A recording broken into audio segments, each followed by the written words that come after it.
The BMW i4. What does that mean? I'm not quite sure, but I can tell you it's a part of their electrified vehicle lineup. In this car's case, exterior and interior, it follows that of the 4 Series Grand Coupe, which is a hatchback-style vehicle. The exterior changes up some design elements for better or for worse. Because this is electric, you lose some of the grille for a flat piece of plastic that allows a little bit more design flexibility in terms of style. But because this is built on a traditional BMW car architecture, that means a lot of the things that are carryover here from the internal combustion car, including the whole body. So at least on the exterior, it looks like a normal car, and on the interior space, it feels like a traditional mix of older BMW interiors with the new one. The design of the dash architecture looks more traditional.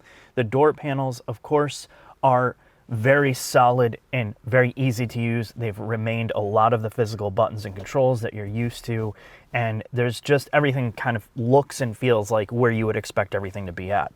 Now, one of the things that doesn't make sense here, and this is BMW stuff, why you would have the bottle holder here in the door and then have an electrical switch for the hatch right underneath it where water is going to leak. Same thing in the cup holder area where you have cup holders and then a USB port right there. There's some of like this weird electronic stuff that you would think you would figure out, but I don't know. You know, it is what it is. In terms of design of everything, this is pretty much maxed out. This is over $70,000 for this car, and I'm going to let you decide if that's ridiculous or not, but there's certain things that bother me for that price.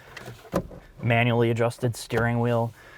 You don't get a premium audio system. You're kind of saddled with the Harman Kardon unit, which we've typically reviewed to be very, very average. In this car, I don't know what it is, if it's speaker placement or if they've changed some electronic tuning with iDrive 8, but it sounds vastly more tolerable. And in most music, namely electronic stuff, it has a really good level of clarity and imaging, despite the screen here. I was worried about this high-level screen if it would interfere with that center speaker, and it sounds good, and it tests pretty decent as well, so don't be afraid of that. Backseat space is what you expect. There's pretty decent legroom there. Even with the front seat back, I can pull some shenanigans back there. And of course, because this is a hatchback following that Grand Coupe, you could put down the rear seats, and there's plenty of storage space back there.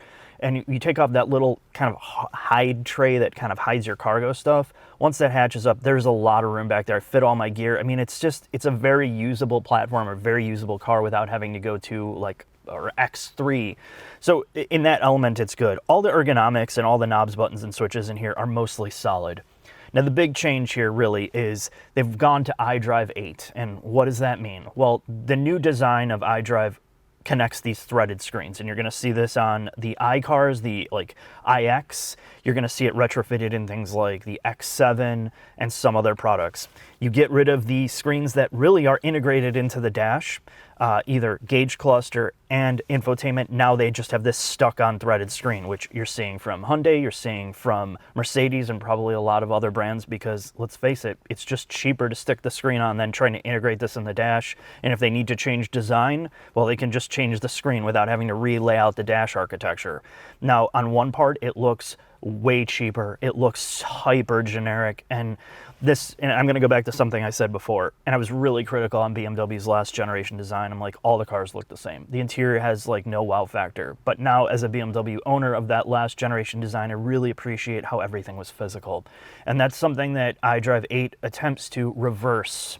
They've moved all your HVAC to the touchscreen, which means you're constantly having to do this. There's no more muscle memory for HVAC control. You have to go into a sub-menu, you have to tap. There's no like sliding or swiping here. So that's really, it's a frustrating thing you're gonna get used to, but it's far less usable. The lower area of the center stack where the physical controls used to be for HVAC and the like memory functions are gone to this solid piece of like kind of capacitive slash like physical touch button controls that mimic almost that of the Volvo Sensus setup, where you have a volume knob, you have like buttons for forward and backtrack, and then like defroster, and that's all it is now. And I think it really is a step backward overall in terms of usability. In terms of iDrive 8, which is again their next generation stuff, it is far more graphically heavy. Something that, you know, is, you've seen UI designers go back and forth between minimalistic design, kind of like accessibility levels of just high contrast, black and white, and now you have graphics, gradients, again, a lot of color, a lot of graphical design. But the good thing here is at least it's got good GPU and CPU power to power the multiple screens. Everything is really quick. I just find that you're constantly overacting or over interacting with all of these menus, and it's not as good. Like, losing the shortcut buttons, I can't just one touch press a bottom function that I'm in, like Android Auto. I could hit 1 or 2 or 3 or 4, or turning off screen or common functions no longer go there. So you have to deal with these like panels or panes or widgets, whatever you want to call it. So there's far more interaction required to utilize this. Thank God the iDrive rotary knob is still here, because with this system, really, to minimize distraction, it's way better to use the controller to get in and out of menus, especially when you're driving. When you're static, it's easy. You can look at it, interact with it, you're not distracted. But it's just really weird and graphically heavy. And I guess in terms of an electric car, you don't need a lot of information on the screen, to be honest. You just really need your speed, because you don't need a tachometer or all the other information. I need to know my speed, my song, and how much range I have, and that's essentially what it does. So really, it does work well, and like most things, new things, people just get used to it. But let's head into the shop and talk about the mechanical changes to this car. Mark, we're underneath the new BMW i4 M50i. This is the dual motor i4, which is the electrified variant of the 4 Series or 3 Series Grand Coupe. And let's just briefly hit over the price points, because I didn't talk about it in the interior. What's the base? It's rear-wheel drive only? It starts at about $55,000. This car starts in the mid-60s. However, this being a BMW, you have to add options like a Harman Kardon audio system or the parking sensors or the driving aids. So realistically, if you're going to get into either of these vehicles, you're looking at a $5,000 to $7,000 delta over the base price, which puts this in an interesting position from a price comparison. You know the price, you can assume whatever value or not value there is. Let's talk about what this car is trying to do. First off, it's built on an internal combustion platform. So this was designed to have a gasoline-powered engine first, and now the car architecture has been heavily updated to accept electric motors in the front and rear part of this, which means in the back, they've had to shrink down the multi-link, 5-link multi-link suspension. It's far more compact. The subframes have been changed front and rear, and in the back, they've had to add reinforcement and bracing. On the M Sport version, or this 50 version, under the hood, basically it's a huge chasm of wasted space for the electric motor where that engine would go. So when we say it's been modified, if this was a clean sheet design, this front half of the car, they'd think about, okay, we can integrate storage, we can integrate all that stuff, which is not here. It's just a giant plastic cover, and they've added support bars or strut tower bars to reinforce the front end. So that's some of the things that have been different here, but a lot of the BMW things that they've traditionally done on all the 4 Series, 3 Series cars are all the same. Strut front, all aluminum pieces. You have dual ball joints in the front, which improves dynamic handling. It decreases that toe angle change under compression and load.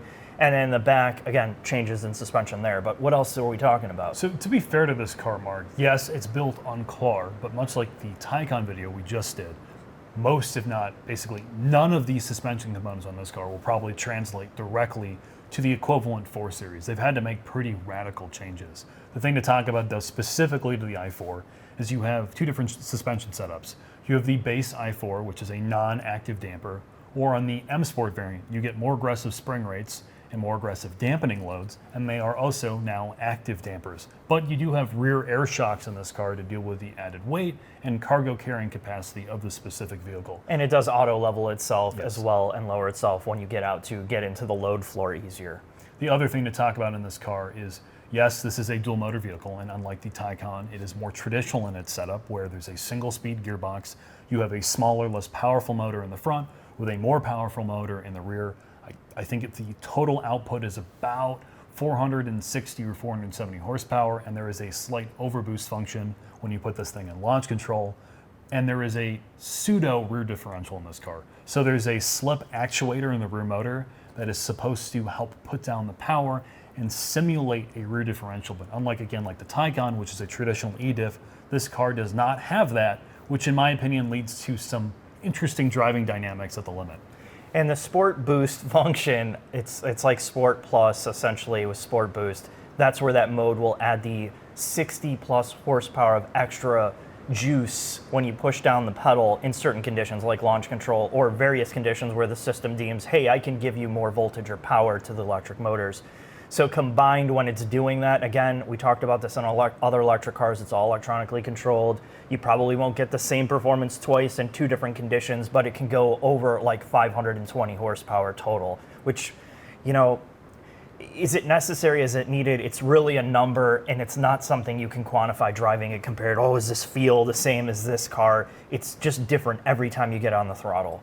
So the other thing I'm going to talk about, Mark, is the battery packs. So both the rear drive and the dual motor have the same battery capacity. You're looking at about 81.5 kilowatt hours. And they share the same cooling system. So again, much like the Taycan, they have a three-stage or three-circuit cooling system. You have a low, mid, and a high grade, and depending on whether it's the batteries that need to be warmed or cooled, the electric motors, et cetera, it will manage the thermal loads accordingly. And it does have an integrated heat pump. So really, it's using the heat from the electric motor and the drivetrain to heat the battery without having to use a high voltage heater to get all that. So they've integrated and they've done this as best as possible to make this car is efficient to not degrade the pack or drain the battery pack to give you the most range possible. So fully charged at 100%, it's about 250 to 260. Again, condition-wise, that's all different. But it also involves preconditioning that battery before you get to a fast voltage charging point. So if you put in the infotainment, in the navigation, I want to go to a DC fast charger, it will get that battery pack up to temperature before you get there so you can get the fastest charging possible. If you're outside of those windows, either high or too low a temperature, it's not going to charge as fast. So again, it's the electronic control of this car that makes it way more complicated in some ways than internal combustion. Before we take the i4 for a drive, Mark, I want to talk about one other thing, and that's sound. Because yes, BMW got Hans Zimmer to finally design some very premium fake engine noise. Yeah, so Renzo Vitali, who's in charge of this division for the sound and electric motor, the experience, and then Hans Zimmer, they contracted him out, who is a composer. He's done movies like Gladiator and Dune. And when you listen to him, he's also done a masterclass, if you've ever watched that. He's an interesting guy because he approaches things on a very practical level. Like, he doesn't like to overcomplicate things, and he's even admits, like, sometimes... Well, he's working with the right brand. Right. Okay, well, that's... good point. But traditionally in his scores, he even self-admits he likes to just boil it down to some of the bare essentials. Like, the sound, the way that we hear things, you can make it very impactful without making it hugely complicated in terms of sound. So he took that approach with this, but it's very different than any other brand has ever done this. So one way traditional cars have done this with fake engine noise with gasoline powered is they license, like BlackBerry licenses them a piece of software they can bake into the infotainment that they can synthesize tones. So you program your sound, a couple people can do it, it's really easy, and it just changes the pitch based on throttle input. They did not want to do that for these cars. They know sound is important. So really, to compose all these special elements, it's not just one tone, it's all these multi-layered frequencies from low to medium to high, the pleasing sounds to the ear, which is that mid-range, and having it really change based on load, not just like half throttle, but full throttle, the way you lift off throttle like a regular gasoline car, it changes that tone under load. It's doing all this to create this sonic, like, warm feel. So it's when not you're just driving. a Casio keyboard. Yes. Honestly, if it sounds better than what they did in the M3, I'll be happy. Well, when you compare those back to back, and to be 100% fair, this is something you could keep on and feel like it's pretty neat. It's, yes, is it gimmicky, but it is very pleasing to hear. It's not horrible. Right, exactly.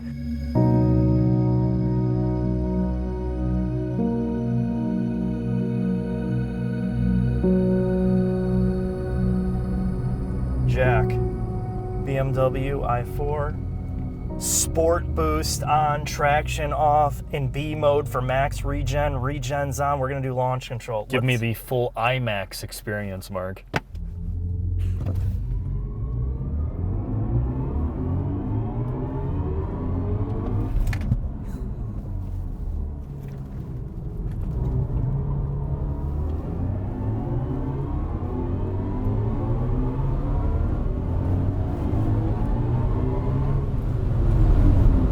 So, Since we stopped at the shop segment talking about the sound, what do you think?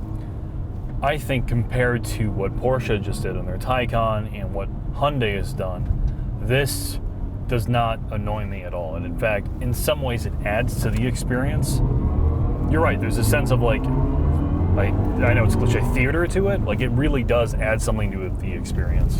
While it doesn't perfectly mimic, I think, what you're doing or what you're expecting, as we talked about, it feels like there should be a second peak or something louder than it's currently doing, right? It tapers off at the top. Yeah, like warp speed. Yeah. You know, like after a certain mile per hour, it should like go to the next level. You're like, whoa! But I think, honestly, one of the addictive parts of naturally aspirated engines or cars that rev out was you chase that high of like constantly revving it. And I think responsibly they looked at like, okay, we don't need to be building up the sound anymore because you just want to push it faster. And, you know, I'm talking about the sound because in terms of a fun car, this is an M type car. That experience is lost in EVs, so you have to augment it somehow. And when we talked to Porsche, I had a pretty deep conversation with Calvin about like the mentality of like, what do you lose having sound gone? And this is one of the most interesting things I've seen done in a modern like EV. And they put a lot of effort into this, and it's very clear. So let's talk about the other stuff. Obviously, sound is just one part of it. I'm going to put this in comfort for right now, and it kind of diminishes the sound, or you can completely turn it off if you don't like it at all. So how does this function as a car? Just as a vehicle that you are going to spend, in this car's case, $76,000 and some change. What do you think of this vehicle? To me, it feels like a stiffer 4 Series, like, or a 3 Series, right? I mean, it's still all the good things about BMW. The damping's really good here as you move up to the higher end. When you go in comfort, it soaks everything up. You know, the interior cabin feels like a normal car aside from the infotainment. The steering is basically as dead as an internal combustion engine, but it's not any worse or any better. And when you're driving it, you forget you're driving an EV. It's super refined, it's super quiet. The suspension tuning's great.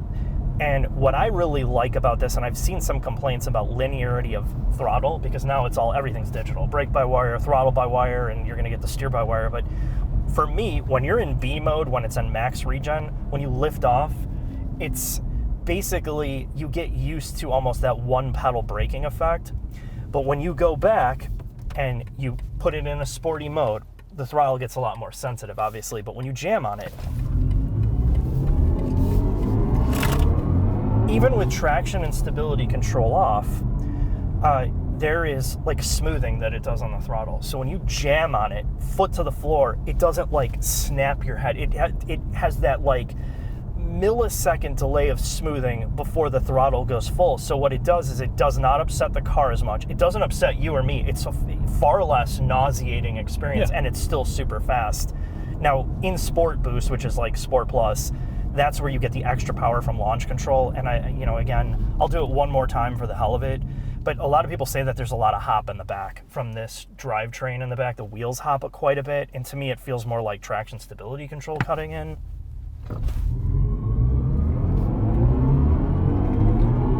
I think where you notice the strangeness is when I drove this earlier and I was driving this thing like an absolute monkey. Because it's not a traditional rear differential, it doesn't quite feel like a BMW product when you're trying to get the slide around. Like when you think of an M product, I know this is an M Sport, but you think of a clutch-based rear diff that allows you to pull power slides. Like hell, in the M240i we just drove. This car doesn't have that. So I want to ask you two questions. First off is, how does this feel as an EV? People who are going to be buying this thing may not be looking for a traditional internal combustion vehicle anymore. How does it stack up against the Model 3? I love the way that it feels. I love the balance of it, the solidness of it. It's not an echo chamber like the Model 3 with the glass roof. It still has great balance and suspension and body control. Like if you're not pushing it 100%, you still get the balance of a regular BMW car, which, 3 or 4 Series. The difference here is their electronic programming of the front and the rear motors is definitely not as figured out. So when I say figured out, you'll come out of a corner and with everything off, you'll feel that it is limiting the power out of a corner. It's not giving you full power. So again, it's that smoothing effect that they're giving so you don't get all the power to upset this car. So it's that transition to power to, when you get out of a corner, then you feel it. And then also there's a lot of front end like washout. So it's hard to get this, like it grips and it puts you in the intended direction, but there is a disconnect between the front and the rear axle far more than you would get in a normal 3 Series or even like a Model 3. That disconnect is far more here.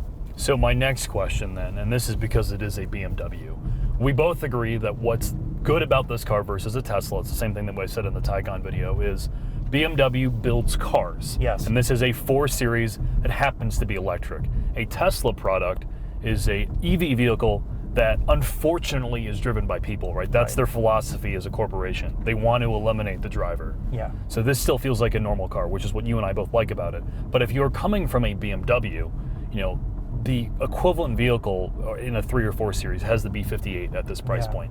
It is one of the best inline sixes or best internal combustion engines currently sold that are is relatively mass market. In a luxury product. In a luxury product. This EV powertrain is no longer substituting a shit box, rattly ass 4-cylinder like you do in the Kias and some of the other cars. I don't see the advantage in America, where gas is still relatively inexpensive, of this drivetrain versus the B58. That drivetrain is so good, so smooth, relatively fuel efficient, that the price delta you are paying for this, which is about 10 grand, I don't necessarily see the benefit. I don't, and I think there's better driving dynamics at the limit with the B58 and the ZF gearbox. This is not completely sorted out. So who this is for is like what we're doing right now. You want the EV drivetrain where it's buttery smooth, all-wheel drive. You get the thrust of the straight line acceleration, some of the sound and the gimmicks of the car, and you want to lease one of these. I would have zero problem doing that. If you wanted more fun and you wanted a better driving experience, you just go to the regular 3 or 4 Series with the B58. I think it's better at this point, but this is not far behind, and this will exceed it. Yes. In the next generation car, it will exceed it. So if you want this, definitely lease it. Or you live in a country where you need to be driving an EV now. Yeah, no, I mean, in most regards, in most situations, this is better at just doing this. But, again, when you start to hustle it. It depends on who you are, right? I guess It depends on the type of driver you are. Do you want to be at the limit all the time, or you just want to cruise around? And if you're just cruising around, this is better. If you can live with, the 250-mile, range cap. Which, depending on where you are, you may or may not have the necessary infrastructure to support it. But with that, Mark, I think it's time for us to head into the final thoughts, sir. Sounds good, Jack.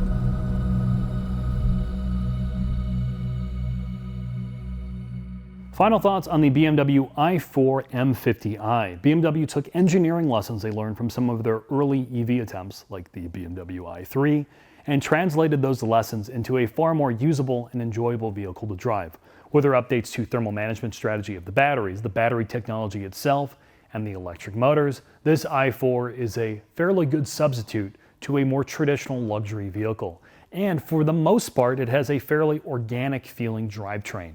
While yes, there is some weirdness in its dynamics, specifically between the front and the rear and how they communicate, that is not found in its internal combustion counterparts, it's still a very capable and quick automobile.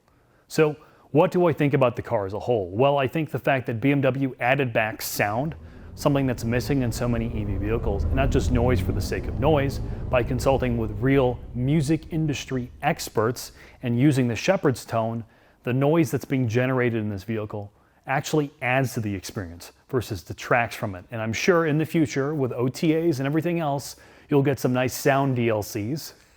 So with that, thanks for watching, and I really do think this BMW i4 is a worthy substitute to something like a Tesla Model 3 and is worth checking out.